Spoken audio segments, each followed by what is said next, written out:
Continue करते. तर मी आजच्या ब्लॉगमध्ये करणार आहे चिंबोऱ्या म्हणजेच खेकडे त्यांचा रस्सा.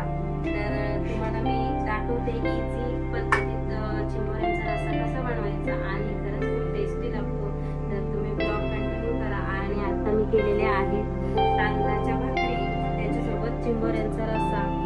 आणि चला तर मग आपण ब्लॉग कंटिन्यू करूया. मी चिंबोऱ्यांचा रस्सा चिंबोऱ्या भरून सुद्धा करतात. त्यांचा भरून रस्सा बेसनच्या पिठामध्ये भरून रस्सा बनवतो.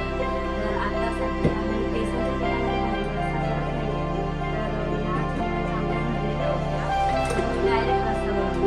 डायरेक्ट बनवण्यासाठी छान असं भरलेलं आहे. तर मी आता डायरेक्ट त्यासाठी मी कांदा, टोमॅटो आणि लसूण चांगला सॉफ्ट होऊन घेते. आणि त्यासाठी मी आता ओला खोबरा घेतलेला आहे.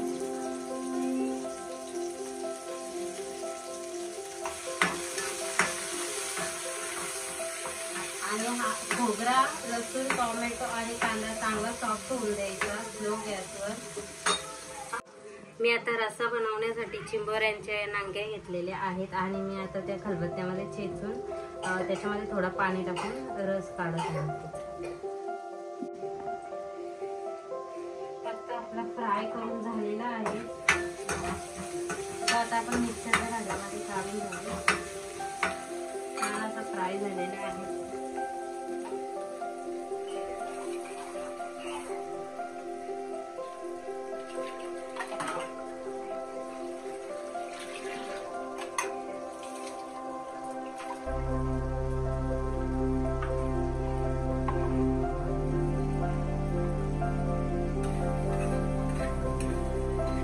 थोडा वेळ मी लसूण आणि कोथिंबीरची पेस्ट बनवलेली आहे त्याच्यामध्ये काढून घेते. कारण डायरेक्ट मिक्सरच्या भांड्यामध्ये टाकलं तर खराब होऊन जाईल.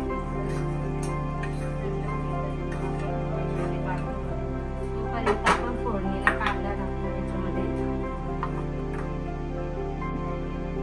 आता मी कढईमध्ये टाकते कांदा आणि टोमॅटो. गॅस मी पेटवलेली आहे.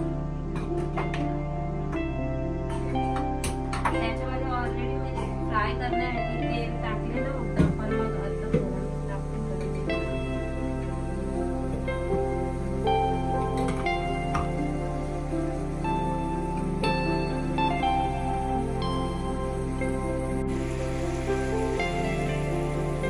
कांदा छान असा फ्राय करून घ्यायचा.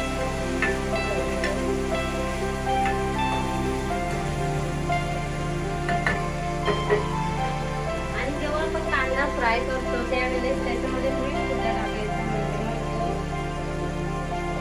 चांगला फ्राय होतो.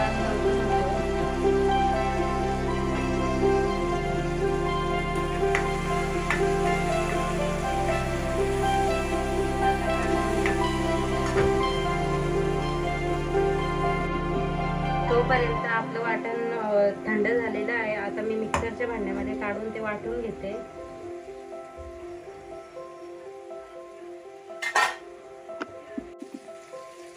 आता आपला कांदा छान असा सॉफ्ट झालेला आहे. त्याच्यामध्ये मी आता केलेला हा खोबऱ्याचं वाटण टाकून देते.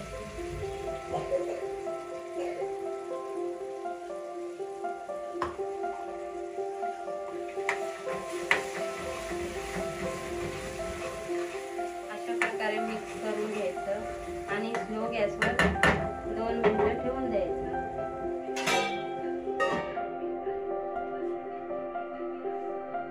बघूया ताट गरम बघू शकता. मस्त तेल ऑइल आलेलं आहे.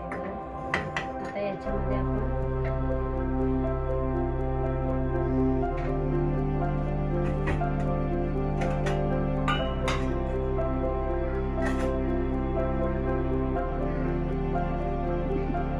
मी याच्यामध्ये काही जास्त मसाले ऍड करत नाही, तरी माझा रस्सा टेस्टी होतो.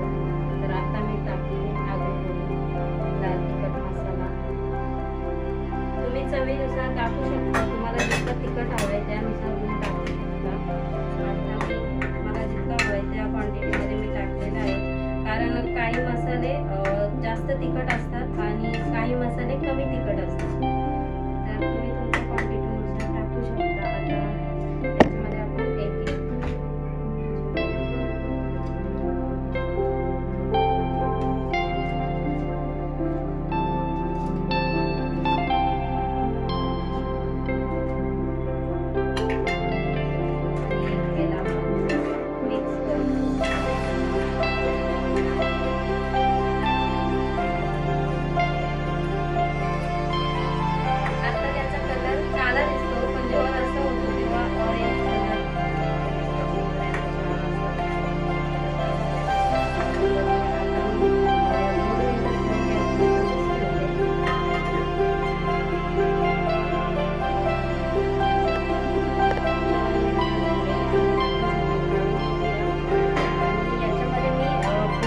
नांग्यांचं पाणी काढलेला होता, नांग्या चेचून त्याच्यामध्ये पाणी ॲड करून तो काढलेला होता, ते सुद्धा मी त्याच्यामध्ये ॲड करते. आणि हा पाणी ॲड केल्यानंतर टेस्ट खूप छान लागते.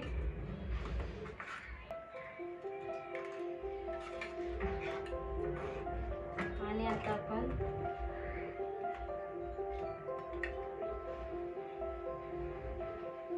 गॅसवर शिजण्यासाठी थोडा पाणी मी ॲड करते.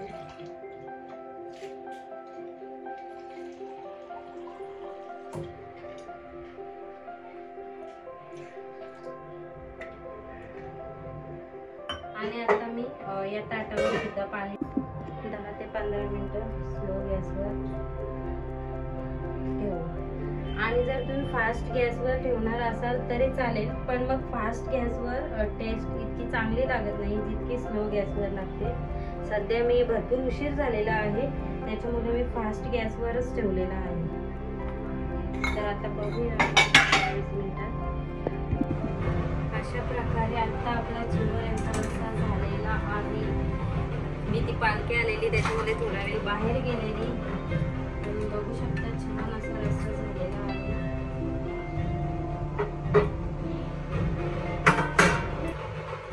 मी एक वेळ दाखवतेच.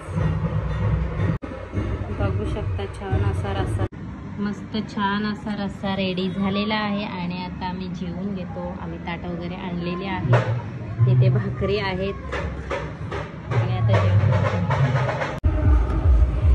मी तर तुम्हाला बोललेलीच की उद्या रामनवमी आहे आणि रामनवमीच्या आदल्या दिवशी सुद्धा खूप छान असा कार्यक्रम असतो.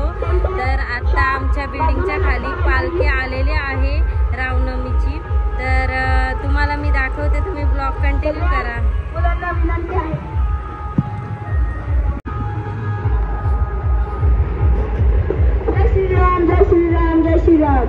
श्रीराम कुंज फाउंडेशन.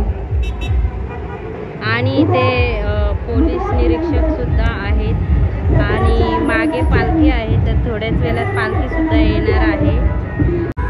आणि इथे खूप अशी लोक जमलेले आहेत आणि खरंच खूप छान प्रकारे रामनवमीचा उत्सव साजरा केला जातो. उद्या तर खूप मोठा उत्सव असतो आणि आजचा सुद्धा मला वाटते खूप छान असा उत्सव साजरा केलेला. पण मग मला खरंच जायलाच जमलं नाही, पण मग उद्याचं मी दाखवणार आहे तुम्हाला, तर तुम्ही ब्लॉग उद्याचा कंटिन्यू करा. आणि कालाराम मंदिर तिथे सुद्धा खूप छान असं कोरीव काम केलेलं आहे आणि त्याची तुम्हाला मी थोडीशी माहिती सुद्धा देईल तिथे गेल्यानंतर. तर तिकडचं सुद्धा मी दाखवणार आहे. बघू शकता इथे लोक जमलेले आहेत सध्या आणि पालखी सध्या मागे आहे. आणि ही पालखी श्रीराम कुंज फाउंडेशन कडनं असते, तर तेच सर्व आयोजन करतात पालखीचं. आणि खरंच दरवर्षी खूप छान प्रकारे ते आयोजन करतात आणि खूप संख्येने लोक तिथे असतात. तर तुम्हाला मी उद्या दाखवणारच आहे.